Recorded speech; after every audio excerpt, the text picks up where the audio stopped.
podemos ver a partir del versículo 3 que nos habla de una esperanza viva. Y dice así: bendito el Dios y Padre de nuestro Señor Jesucristo, que según su grande misericordia nos hizo renacer para una esperanza viva por la resurrección de Jesucristo de entre los muertos, sería la traducción correcta, para una herencia incorruptible, incontaminada e inmarcesible, reservada en los cielos para vosotros, que sois guardados por el poder de Dios mediante la fe para alcanzar la salvación que está preparada para ser manifestada en el tiempo postrero. Podemos ver, hermanos, en el versículo 5 que dice que sois guardados. Hay más de 20 palabras en griego para este verbo guardar, pero aquí específicamente se usa una fundamental que es tereo. Es guardar de una manera que nadie toca. Ahora, está diciendo que somos guardados por el poder de Dios, y aquí está, ¿no?, el instrumento, por el poder de Dios. ¿Y cuál es el medio? Mediante la fe. Ahora, hermanos, Dios nos va a guardar absolutamente de todo, menos de una cosa: del pecado. En esto me tengo que guardar yo, porque usted sabe que pecar es una decisión. Me va a guardar de accidentes, de pestes, de malas personas, de peligro, de todo, pero no justamente del pecado. No hay ningún versículo en la Biblia que me diga que me va a guardar del pecado. El pecar es una decisión personal. Fíjese que cuando dice guardados, nadie va a tocar. Ahora, sois guardados, en el tiempo verbal es un presente pasivo, que sería, la traducción correcta sería siendo continuamente guardados. Siendo continuamente guardados. Ahora bien, dice, por el poder de Dios, mediante la fe, dice, para alcanzar la salvación que está preparada para ser manifestada en el tiempo postrero. Fíjese, guardados, la palabra que se usa allí, por el poder de Dios mediante la fe, es ser guardados por un centinela, por un centinela. La palabra para centinela es floureo, alguien que te va a escoltar para que, o te va a estar escoltando, o nos va a estar escoltando para que podamos adquirir la herencia que está justamente en el versículo 4. Fíjese, para una herencia incorruptible. Entonces, vamos a ser guardados por el poder de Dios, es decir, a través de un centinela, alguien que nos va a acompañar para adquirir justamente la herencia que está en el versículo 4. Ese centinela es el Espíritu Santo. No guarda todo el fuerte, sino que nos avisa para que los demás actuemos. O sea, para el Espíritu Santo nos avisa del peligro para que actuemos. Él avisa para adentro, para que nosotros justamente actuemos para no caer justamente y no desviarnos en el pecado. Por eso decíamos que el Señor nos va a guardar de todo, pero no puede guardarnos del pecado. Para eso está el centinela que nos avisa, nos avisa. Fíjese que en el versículo 4 dice que esta herencia ha sido reservada, reservada en los cielos para vosotros. Literalmente ha sido guardada, no se toca. No se toca esta herencia. El verbo que se usa es teteremenen, no se toca. Ya ha sido guardada y reservada para nosotros. Es un verbo que está en un pasado puntual. Ya ha sido guardado y reservado para nosotros. Cuando hablamos de la herencia, podemos notar 3 características de esa herencia. Dice que el cristiano ha recibido una gran herencia, cleronomía. Para nosotros, herencia tiende a querer decir algo que será nuestro en el futuro, pero la Biblia usa esta palabra en el sentido de una posesión segura, como acabamos de ver. Pedro usa 3 cualidades para describirla. Es imperecedera, del griego aftartos. Esta palabra también quiere decir indestructible por ejércitos invasores. Muchas veces Palestina había sido arrasada por ejércitos extranjeros que habían guerreado para conquistarla o despojarla o destruirla. Pero el cristiano posee una paz y un gozo que ningún ejército invasor puede asolar ni destruir. Es incorruptible, del griego amiantos. Muchas veces Palestina había sido corrompida por el culto falso a dioses falsos. Las cosas que contaminaban habían dejado su impronta en la tierra prometida, pero el cristiano tiene una pureza que no puede infectar el pecado del mundo. Es inmarcesible, del griego amarantos. Quiere decir que no se marchita. En la tierra prometida, como en cualquier otra, hasta la flor más preciosa se marchita y muere. Pero el cristiano ha sido elevado a un mundo en el que no hay cambio ni caducidad y en el que su paz y gozo están fuera del alcance de las suertes y de las fases de la vida. Ahora bien, ¿cuál es entonces esa heredad que posee el cristiano nacido de nuevo? Escucha, hermanos, según Salmos 16:5, Salmos 73, del 23 al 26, dice: la heredad del cristiano es Dios mismo, porque el cristiano es la posesión de Dios y Dios es la posesión del cristiano. La heredad del cristiano, la plenitud de gozo de Dios, le espera en el cielo, y de esto Pedro dice 2 cosas. En nuestro viaje a través del mundo hacia la eternidad somos protegidos por el poder de Dios mediante la fe. La salvación final se revelará al final del tiempo, reservada. No se nos ha concedido saber cuándo llegará ese tiempo donde vamos, obviamente, a tomar posesión definitiva de esa herencia. Fíjese que en su cartilla usted tiene salvación preparada en el versículo 5 y dice 10 bendiciones futuras de la salvación. Tiene una cita bíblica para leer, Filipenses 3:20, y tiene realmente, fíjese, redención del cuerpo. Yo le animo, hermanos, a que usted pueda profundizar en el estudio de este cuadro, de esta lista, hacer un estudio responsable leyendo cada versículo que está en su cartilla. Redención del cuerpo, redención de todas las criaturas, vida eterna asegurada, derrota final de Satanás, eliminación de toda rebelión y maldición, reunión de todas las cosas en Cristo, eliminación completa del pecado, enfermedad, muerte, renovación del cielo y la tierra en un estado perfecto, continuación de la raza humana, animales y cosas como si nunca hubiera habido pecado, y reino eterno de Dios y Cristo en la tierra. Podemos ver realmente, hermanos, que es tanto para poder escudriñar.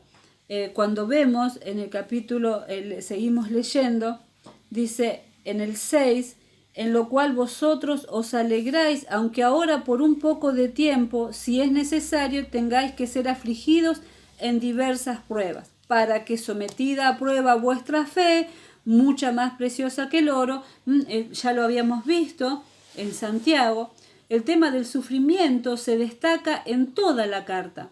Los creyentes deben alegrarse en sus pruebas, no desanimarse porque son necesarias, ya que mantenerse firme en medio de ellas purificará nuestra fe. Más aún, mostrará si es genuina o no. Nos mostrará a nosotros, porque obviamente que Dios ya todo lo sabe, Él nos conoce. Moldeará nuestro carácter. Las pruebas de este mundo no están diseñadas para agotar nuestra resistencia, sino para incrementarla. En el proceso, el cristiano se mantiene gozoso y esto solamente puede ocurrir como resultado del fruto del Espíritu Santo en su vida. La salvación del creyente es un bien tan extraordinario que bien merece soportar las pruebas de esta vida, las cuales no hacen más que refinar los quilates de nuestra fe, cuyo gran valor se muestra aguantándolo todo en aras de la dicha que nos espera, la cual se manifestará cuando se manifieste Cristo y nos dé su galardón en forma de alabanza, gloria y honra, cuando nos diga bien hecho y podamos ver el brillo en sus ojos. El propósito de nuestra fe, vimos la salvación de nuestras almas. Está hablando después sobre los que profetizaron esta salvación, profetizada por los profetas. Usted tiene citas bíblicas, testificada por el Espíritu Santo, asegurada por la preexistencia y deidad de Cristo, administrada por los siervos, anhelada por los ángeles. Fíjese, revelación e iluminación. Hoy no hay ni revelación ni palabra profética como la tuvieron los escritores de la Biblia. Hoy tenemos el Espíritu Santo que ilumina su palabra, ilumina nuestro entendimiento para que podamos entender su palabra. Después que hace una descripción, hermano, del llamamiento, de la elección, de la herencia, nos está llamando a una vida santa. Cuando dice, fíjese que usted va a notar que desde el versículo 13 empieza con un porque, por tanto. Quiere decir que es una conexión con lo que se está diciendo anteriormente. Por todo lo que hemos visto, ¿qué está haciendo? Está llamando a una vida santa. Dice, ceñir los lomos de vuestro entendimiento. Por tanto, es decir, por todo eso, por lo extraordinario que Dios tiene para nosotros, dice, ceñid los lomos de vuestro entendimiento, sed sobrios y esperad por completo en la gracia que se os traerá cuando Jesucristo sea manifestado. Y empieza como hijos obedientes, no os conforméis a los deseos que antes tenías, estando en vuestra ignorancia. No puedo leer todo el párrafo, hermanos, porque por una cuestión de tiempo. Pero fíjese que cuando habla de ceñir los lomos, está hablando de mis reacciones frente a esta verdad. ¿A qué verdad? A la de la salvación y santificación. Debemos estar dispuestos para una ardua tarea intelectual. No debemos contentarnos con una fe difuminada e inconcreta. Hay que proponerse pensar las cosas en serio y a fondo, ceñir los lomos del entendimiento, escudriñar cada vez más, hermano, la Escritura. Fíjese que está hablando justamente, está hablando de una fe donde tiene que intervenir la razón o el entendimiento. Los valores morales y espirituales necesitan la cooperación del entendimiento. Debemos entender, hermano, para poder poner por obra. Entonces debemos justamente estudiar las Escrituras para poder ponerlas por obra. Cuando dice, sed sobrios, moderados, porque tienen razón y meta para la vida, ser sobrios tiene dos sentidos, que no se está borracho o que se tiene una mente equilibrada. No debemos intoxicarnos ni con bebidas intoxicantes ni con ideas intoxicantes. Debemos mantener un juicio equilibrado. Le es fácil al cristiano dejarse llevar por algún entusiasmo repentino y emborracharse con la última moda o manía. Pedro exhorta a que mantengamos la compostura propia de saber lo que creemos. Fíjese, como hijos de obediencia, dice el idioma original. Como hijos obedientes no tenemos que volver a la vida cuando no conocíamos la verdad del Evangelio. Sería una locura regresar a los deseos del pasado. Ahora, la palabra santo aquí significa separado o dedicado para un uso especial. Entonces, tenemos justamente, hermanos, que ser hijos de obediencia, ya no más lo que hacíamos antes de conocer a Cristo, sino vivir justamente con las demandas que el Evangelio tiene para cada uno de nosotros. Cuando dice esperar, en el versículo 13, poner la esperanza sin reserva, completamente, vivir en esperanza y por eso soportar las pruebas. Podemos soportar la lucha y el esfuerzo por el trabajo siempre que estemos seguros que nos llevan a alguna parte. Y aquí nos llevan justamente a esa esperanza, a esa salvación. Ser santo, usted tiene apartado del pecado. Cristo rompió todo yugo del pecado. Cuando dice en el versículo 17, conducíos en temor, lo que más debemos temer es desagradar a Dios. El temor, del griego phobos, no es solo un temor reverente, sino que incluye el temor del poder de Dios, de su santidad y de su justa retribución y miedo de pecar contra Él. Fíjese, hermanos, que Dios juzga a cada persona sin parcialidad, según sean sus obras. No es un temor destructivo, sino un temor que controla y redime, que acerca al creyente a Dios, a sus bendiciones, a la pureza moral, a la vida y a la salvación.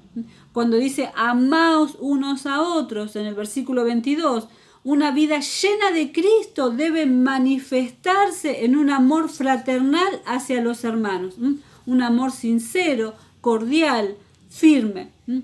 Vemos que dice, empezamos con el capítulo 2, versículo 1, dice, desechando pues toda malicia, engaño, desechando. Ningún cristiano se puede quedar como está. Tenemos que romper con todo lo malo y afirmar el corazón en todo lo que pueda alimentar la vida espiritual. Tenemos que justamente desvestirnos, sacar la ropa sucia de todo lo malo del mundo pagano. No puede haber amor fraternal mientras existan cosas malas. Fíjese que cuando está hablando de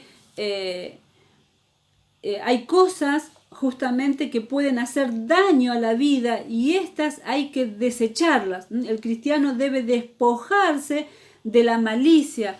Cuando dice malicia, en griego kakia, indica la maldad y todas las costumbres paganas del mundo sin Cristo. Sin Cristo. Cuando dice engaño, del griego dolos, es hacer trampas, mostrar dos caras para sacar beneficio propio en detrimento de la otra persona. Cuando se dice hipocresía, del griego hipokritis, actor que toma parte en un diálogo en el escenario. En el mal sentido, esta palabra indica a alguien que está representando una comedia, pero que no vive en realidad eso, pues es una comedia. Puede ser alguien que está en la iglesia y que hace cosas para su propio beneficio, pero no para el servicio y la gloria de Dios. Envidia, del griego tonos. Algunos dicen que es lo último en morir, que muere solo cuando muere el ego. Tremendo, hermano, que la envidia es lo último en morir, solamente muere cuando muere el ego. Detracciones, del griego catalalia, significa hablar mal, casi siempre como fruto de envidia, y la mayoría de las veces se manifiesta cuando la persona no está presente para defenderse. En esto debemos reflexionar, pues todos consideramos muy malo hablar de otro en forma desconsiderada. Sin embargo, es algo que con facilidad hacemos. Lo hemos visto en Santiago. Fíjese que existe algo que el cristiano debe buscar, y esto es la leche espiritual no adulterada. El cristiano debe buscar con un gran deseo la palabra de Dios, al igual que el siervo cuando brama por las corrientes de las aguas, allí en Salmo 42:1. El enemigo lo sabe y por eso trata que el cristiano no conozca ni crezca en la palabra, y hará todo por impedir que esto ocurra. Fíjese que esta leche, que es la palabra de Dios, a través de ella se puede crecer, podemos crecer y fortalecernos en la salvación. En un mundo donde los valores y los principios están adulterados, la única que permanece fiel es la palabra de Dios, es la palabra de Dios. Así que seguimos avanzando y vamos a la piedra viva, donde dice acercándoos a él, piedra viva, desechada ciertamente por los hombres. Usted va a ver que Cristo es la piedra viva, y los que mantienen una constante comunión llegarán a ser iguales a él. Él es la piedra angular de un edificio o templo espiritual para la habitación de Dios. El término piedra viva, fíjese que es un término realmente extraño. Pedro enseña que la iglesia es como un edificio viviente y los cristianos somos las piedras vivientes que lo integramos. Esta enseñanza echa por tierra la idea de un cristiano solitario. No es admisible la idea de aquellos que dicen: yo vivo a Dios en forma personal y no voy a la iglesia porque está formada por personas imperfectas. Puede que sea verdad lo que dice, pero lo cierto es que tal cristiano, como piedra, si no se integra al edificio que es la iglesia, no cumple su función y la razón de su existencia. La actitud individualista no es una actitud cristiana. El verdadero cristiano se expresa en la vida comunitaria de la hermandad en la iglesia. Fíjese, hermanos, que como piedras vivas, como ladrillos, podríamos decir, para entender más la figura, si usted encuentra un ladrillo que está tirado en algún lugar, usted le va a dar una utilidad. Lo puede poner en el piso y usarlo a modo de banquito. Se puede sentar en ese ladrillo. Puede usarlo, apoyarlo en la vereda y poner una maceta arriba de ese ladrillo. Puede usar el ladrillo para trabar la puerta de la casa. Puede usarlo de muchísimas formas a ese ladrillo, pero nunca va a ser la función específica por la que ese ladrillo fue fabricado, que es para formar parte de una construcción, de una edificación. Y eso es lo que tenemos que entender. De la única manera que vamos a cumplir el propósito que Dios tiene para cada uno de nosotros es dentro de ese edificio espiritual que es la iglesia. Solos, solitariamente, no vamos a tener propósito, pero no el propósito perfecto que Dios tiene para cada uno de nosotros. Fíjese cuando habla el término que usa ahí, dice, bueno, ahí está diciendo, vamos al pueblo de Dios, dice, mas vosotros sois linaje escogido, real sacerdocio, nación santa. Usted tiene justamente una lista allí en su cartilla donde dice santo, peregrino, rescatado, tiene una lista.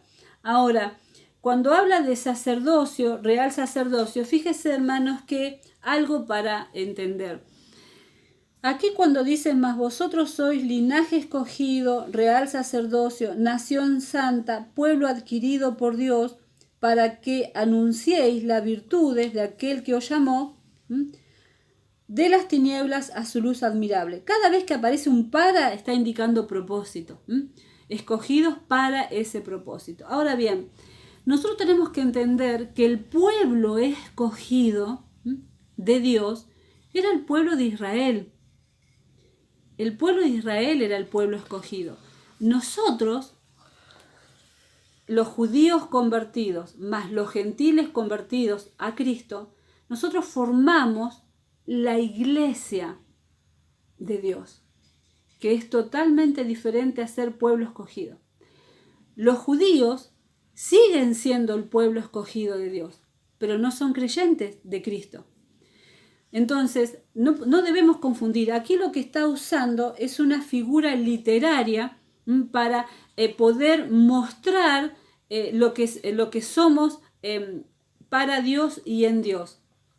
Pero nosotros somos la iglesia de Jesucristo. La iglesia de Jesucristo. Cada vez que la Biblia se refiere al pueblo escogido, se refiere al pueblo hebreo. Nosotros somos la iglesia de Cristo. Ahora bien, si analizamos esta figura literaria, fíjese que dice justamente sacerdote, sacerdocio. El sacerdote tenía libre acceso y entonces sacerdote en el latín pontífice, que era un puente, un constructor de puentes, era llevar a la persona a Dios, ser un puente, llevar a la persona a Dios.